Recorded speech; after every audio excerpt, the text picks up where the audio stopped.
May I introduce our next presenter, please? This is Nikhil Mishra. Nikhil is currently lead of ML at Covariant while simultaneously also pursuing a PhD at Berkeley. So crazy. And I think also is because of this, we present from multiple different perspectives of the challenges of both academia and applying academic research to industry. Yeah, thanks for having me. What's that? I think it's still.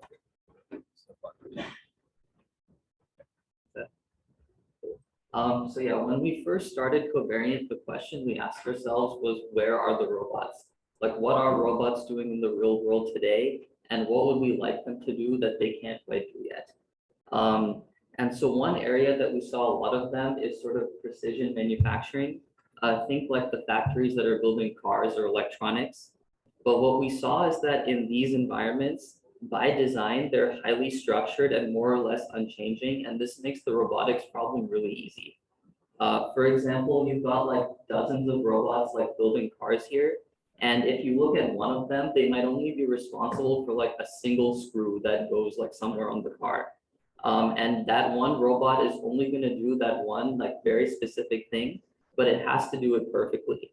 And so what happens is when you're setting up this assembly line, someone goes in and sort of designs the motions, you know, like go over here, close the gripper, go over here, like 2-3 turns.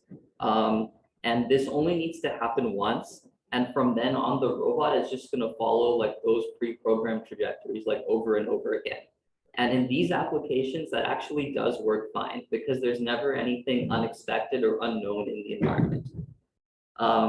But when you get to an application where that's not true, where we don't have this rigid structure, what we saw is that these industries are still like overwhelmingly reliant on humans. So for example, like look at this like shipping facility here. You've got this sea of packages in the middle, and these human workers in the back, they're just picking up packages one by one and sorting them onto those conveyor belts in the back. And at best, these types of jobs are pretty miserable. And once you start to factor in like injuries, growing demand, and labor shortages, it would actually be pretty great if we could have robots to do this type of work. But at the same time, you can also imagine that the sort of traditional automation we saw a minute ago just isn't going to work here. Every package looks a bit different. There's a wide range of size and weight and position and orientation. Some of them are deformable. And there's so many variations that pre-programmed motions just aren't going to cut it. And so if we want robots to be successful in these less structured, highly variable environments, we really need them to be more intelligent. So let's try to be a bit more precise about what that means, because we've seen robots that can solve Rubik's cubes or do backflips. And these are difficult tasks like for people. And so it's very natural that we find these to be impressive. But at the same time, there's a lot of tasks that are trivial for us, like, you know, unloading the dishwasher or doing laundry. And there's no robots that can do these robustly. So why is that? Let's take unloading the dishwasher as an example.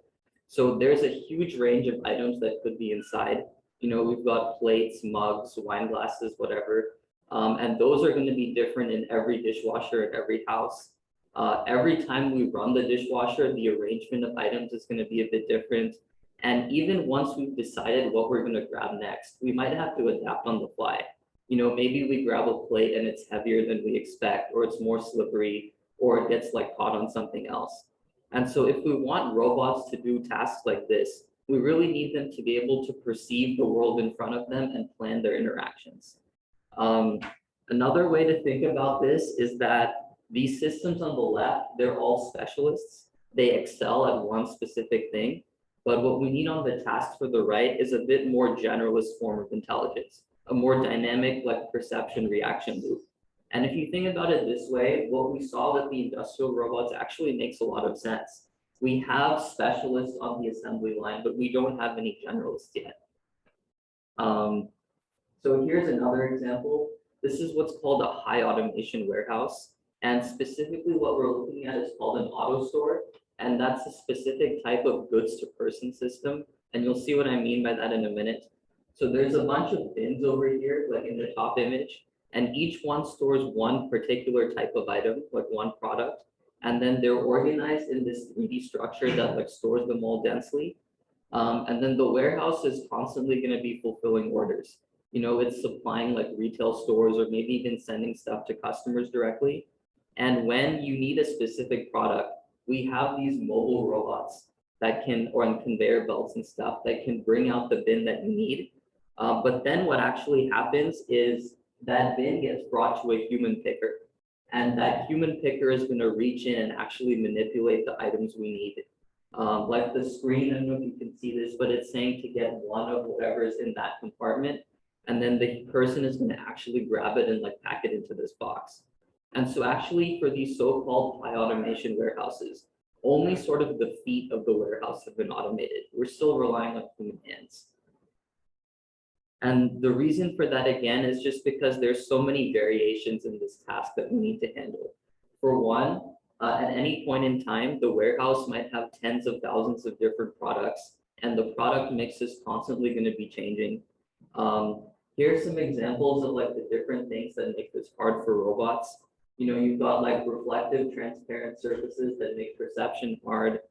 You've got deformable objects, difficult arrangement of items. And if we want a robot to be successful in this environment, we really need a generalist that can handle like all of these scenarios. Otherwise, the business case starts to evaporate. So just for safety and error handling, there's going to have to be a human operator to supervise any robot pickers. But let's say your robot can only handle 90% of scenarios. That sounds good, but it actually means that the operator needs to intervene roughly once per minute. So now you need one operator for every robot. And so not only is this going to be super slow, you know, the robot makes a mistake, you stop it, fix the mistake, start it again. And it's also not going to be cost effective because now you're paying both a human and a robot. But if we can up this to like 99% or 99.9%, then the operator is only intervening like once per hour, or maybe even once every 2 hours. And now that one person can actually supervise 10 robots or 20 robots. And at this point, the economics actually become quite attractive, both in terms of cost savings and throughput. And so at this, we call this level of performance human level autonomy, which is basically this idea that a robot can actually be like as productive as a person. And this is sort of the metric that we use to evaluate any system that we're trying to build. Maybe one more thing to call out is not only do we want to achieve human level autonomy, but we want autonomy at scale. And what I mean by that is like, suppose we're setting up a new robot, you know, it's in a new facility with new items. How close are we to human level autonomy straight out of the box? And can we also sustain that level of performance over time? But if we can build such a system that can actually do manipulation in a generalist way, there's a huge market for this. And so here you see a few different applications where we could use such a system. And I guess spoiler alert, this is what we've been building at Covariant, because these are all instances of these tasks that we have running in production. So now I'm going to talk a bit about how we actually go about achieving autonomy at scale and some of the lessons we learned along the way. So in academic work, you see a lot of end-to-end learning. Like a pretty standard recipe for robotics papers is that you have a neural network, it takes some perceptual inputs, it outputs some kind of controls, and then you either train it to do an interesting thing or in an interesting way. And the way I think about this is that if you have enough compute and you can get enough data, this is good for building a specialist. It's self-contained and you don't impart any of your own biases that might limit the system's performance. But if you're trying to build a generalist, this has a number of downsides, and especially if you have to deploy it in a production setting. And so for one, when a system fails, you really want to understand why. And I think you actually want something stronger than interpretability. You want improvability in the sense that not only do you want to know why it fails, but you want to know how to fix it and have like a clear, unambiguous path to doing so. In terms of generalization, the real world has a long tail. There's a lot of edge cases. And even though they might be individually rare, we sort of need to be able to solve enough of them in aggregate. Otherwise, we're not going to get to human level autonomy. For end-to-end systems, they just generally tend to be less data efficient, and you need to experience those long tail events many times in order to learn effectively. And then the last point is in terms of flexibility and reusability. Like, every customer wants something slightly different. And if you have to like retrain your model every time you change the task, that's going to get complicated. So the approach that we took at Covariant is to put our effort into developing reusable skills, and then we're going to compose these skills to solve all the different tasks that we want. And so if you contrast this with an end-to-end approach, the skills and sort of the interfaces between them are well defined. So you get interpretability and improvability. If something goes wrong, not only do we know like what skill to improve, but we can actually generate targeted supervision for that specifically. So for example, if we see like object detection failing somewhere, we can go and do annotations and improve that. And then by improving that skill, the whole system improves.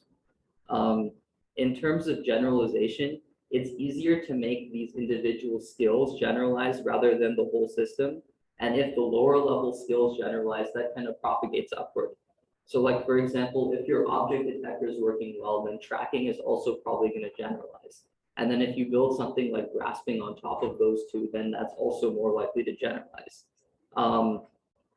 This setup is also pretty flexible and reusable if we're doing new tasks. So to give you an extreme example, right now we're mostly working with suction grippers, but if we wanted to do like parallel jaw or like some kind of other compliant gripper, we would only need to change that one skill, like this grasping policy at the very top here. But the more fundamental stuff like object detection or 3D understanding, those will just transfer directly. So I hope it makes sense why we sort of chose this route. And now I'm going to talk about a few skills in particular and some of the challenges we face there. So the first one is object detection. I hope it makes sense why this is useful. Like the world is made up of objects, and so this is a pretty powerful inductive bias to have. Right off the bat, we realize that the data that we see is just very different from what gets studied in academia. So the top left image here is from COCO, which is like the standard benchmark that people use for object detection. The bottom left is from one of the self-driving data sets. I forget which one. And the top, middle, and top right are some things that we saw in our real deployments. And what we see is that the challenges that affect us aren't really like recognized, or they're not really a concern to the broader community. And so the innovation that's happening in academia kind of diverges from what we care about.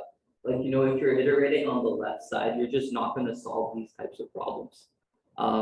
For example, in the middle scene, we've got like 100 objects in there. There's substantial occlusions. There's small holes within the objects. In the right image, I don't know if you can see this, but there's some pretty tricky like visual effects with like the clear bottle on top of the shiny box. Another thing, if you look at the bottle prediction here, both the bottle and the box have like almost the same bounding box. And this actually breaks a lot of popular object detectors, but it's just not really studied because it doesn't happen in like public data sets. So we put a lot of effort into making object detection work in these types of scenes. And one of the main things we did is to add like first-class support for occlusions. So our model actually predicts 2 sets of masks for every object. One is just like the visible portion, and then the other is we ask it to imagine the whole shape of the object, including the occluded parts. And this is like this sort of variant of the detection problem is known in the literature, but it really doesn't get any attention. And even outside of robotics, there's no data sets for this. So we like pushed this pretty hard, and this let us do a few like pretty powerful things. So downstream components of this can understand like properly how the objects are stacked. So for example, if you look at this right column here, we can know that the bottle is like only slightly on top of whatever that orange thing is. And both of those are like pretty squarely on top of the box. And so now if you're trying to do grasping, you can like really easy reason about stuff like, I definitely shouldn't get the box because I'm going to scoop the other things along with it. And you can know that I'm like, should definitely like pick the bottle. That should be no problem. And like maybe the orange thing if you come at it from the right angle. This also gives us just a better understanding of the object geometry. Like say we have to pick something occluded, we can still know like roughly where the center of mass is and what the shape is, which makes grasping easier. Now I'm going to talk about another skill that is 3D understanding. So we started off trying to use off-the-shelf depth sensors, and it quickly became clear that we were not going to get to human level autonomy this way. But there isn't really anything on the market that works robustly on all of the types of items that we need to handle. And to make things worse, when these depth sensors fail, they don't really tell you that they don't know. They just give you garbage. And so now you can't even be sure when should we trust the sensor or not. So what you see here is like a pretty innocuous water bottle. It is transparent, but there's nothing too crazy going on. But basically all types of depth sensors, whether it's LiDAR, active stereo, structured light, they all fail pretty spectacularly on it. And even with ones that are quite expensive, like they basically just give you garbage. And that's what you see in the middle column here. I think this is a structured light camera. And what we found is that with ordinary RGB cameras, we can actually handle most of these cases where any other depth sensor would fail. And this really increases the range of items that we can handle, which is a big step towards human level autonomy. So now you might wonder, if there's no depth sensor that can do this, how did we even train this model? That is a great question, and this is an example of something we saw in the literature and did not do. So this is a public data set for depth estimation. It's called Middlebury. And the authors have this rig with 2 RGB cameras and a depth sensor in the middle. And they calibrate everything. They set up their scene. They capture RGB images. And then they go in and they spray paint all the objects, which makes all the textures and materials nice for the depth sensor so that it can actually work. And then they capture again with the depth sensor and then like repeat this process for every scene. And so you can imagine that this is really tedious. And so I don't think it's surprising that this data set only has 50 examples. I guess that's when they ran out of patience. And so something like this is just not going to work at scale. So what we tried to do instead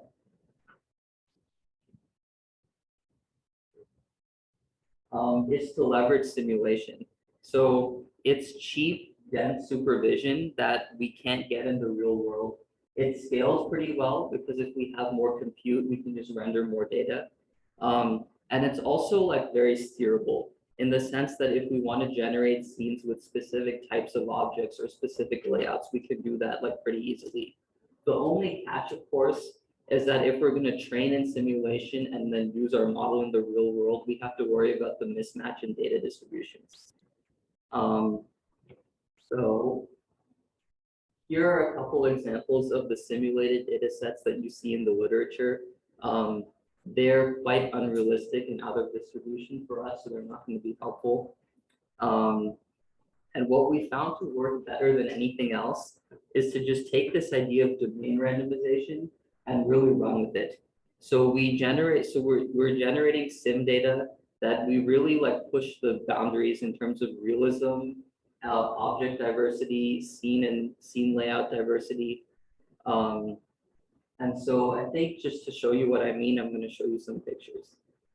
So here are some images. Can anyone guess which one of these is real?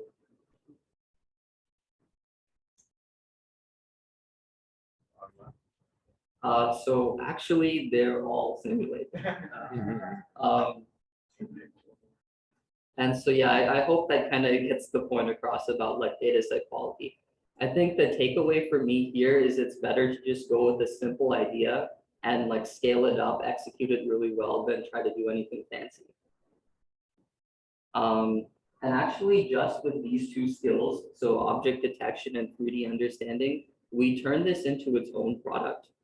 So what happens is that when new products come into the warehouse wants to know how big they are because it lets them plan out like the shipments that are going to happen later on. Like, you know, if we need to send like 1,000 of whatever, they want to know like how many boxes do we need for this. And so we have a vision only product that's just the object detector, the like depth model, and then we add like a lightweight 3D bounding box estimator on top of that. And then as the products come into the auto store, we like capture images like this measure the dimensions, and then tell it to the warehouse. And that they find that really useful. And I think this is kind of funny, like if we have a robot picker in the same warehouse, if we are like picking these items, they're going to tell our dimensions back to us because it'll like help us do the packing or whatever. I think that is all I have actually. So just to recap, we talked about this idea of specialists versus generalists and how we really need to shoot for human level autonomy. I talked about like composable and reusable skills over like end-to-end learning, and then a couple of specific skills. And so now I can take a couple of questions if people have them.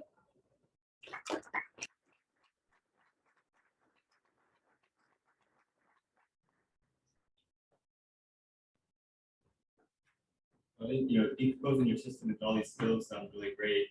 How do you really make sure each skill you're optimizing for the global result? Like what metrics do you use?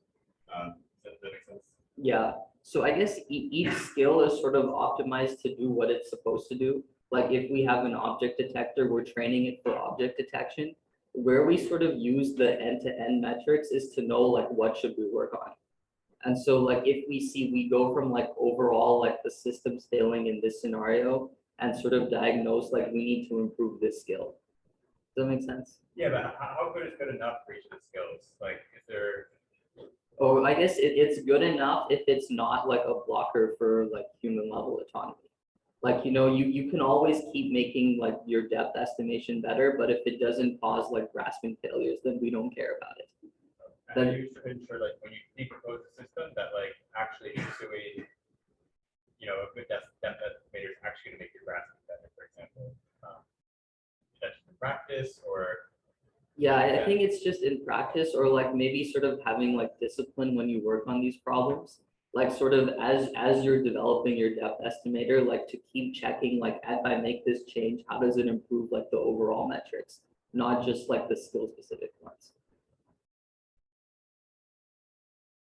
Yeah, I have a question. So, first, are you doing any learning-based control in your skill pattern?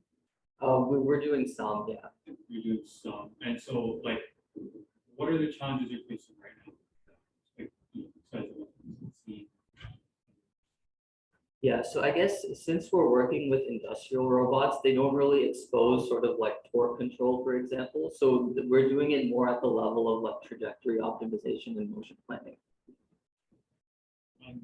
And yeah, in terms of like the whole skill pipeline, this goes back to the question.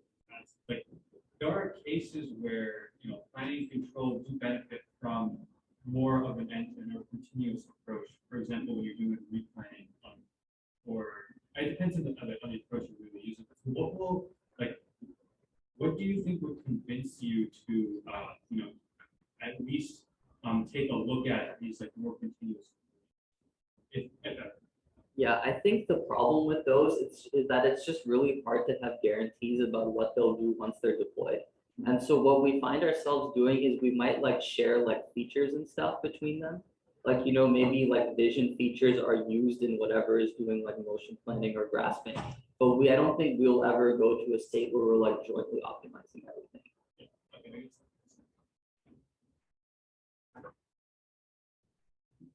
Great talking to you. So my question is, while doing the sim-to-real transfer and domain anonymization, there's two ways you could go about it.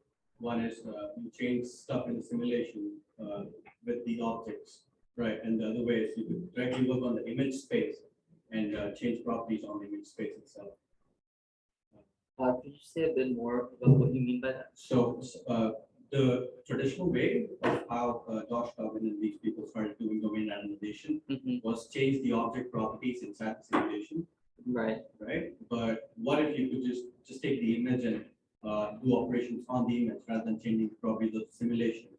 That would enable you to not have a lot of actually it would be faster as well. Like, are you thinking like style transfer and like that type of stuff, or? Style transfer is one way, but just doing something very normal as brightness changes and changes on the image itself, rather than changing the object properties. Oh, I see. So like in our systems, like we do have like sort of exposure and brightness, and like we try to optimize these things pretty well. But we also want the model to be like robust to those things too. just because if you have to deploy it somewhere where you like can't exactly control everything. Right. So currently you are doing it per object, on a per object basis inside the simulation itself? I think so, if I understand what you're asking. I get it. So what I mean is, once you get the rendered image, Mhm. and then you can do operations on it for changing the properties of things. Oh, I see. So no, we're not doing that. We're just Right. doing like direct rendering. Like maybe there's some like simple like image augmentations, but it's mostly just what we render. Right. Okay, great. Thank you. Thanks for the talk. I have a two-part question. One is, how often do you see new objects in this setting that you've never seen before? And if that's the case, how do you deal with it? Versus with object detector, if you encounter an object that the model is just not trained on. A, does it happen? And B, if it does, how do you do that? Yeah, so we see new objects like pretty much all the time. And I think just like at some level, like once you have enough data, like the system generalizes pretty well. And then we've also focused on like once you see something that's wrong, can you like close the loop of annotation and retrain like pretty quickly? And how does that retraining work? Do you retrain the entire model from scratch? Is that fine tuning only using new object categories? It's like a mix of both. Yeah. Well, thanks. Right, let's thank our speaker.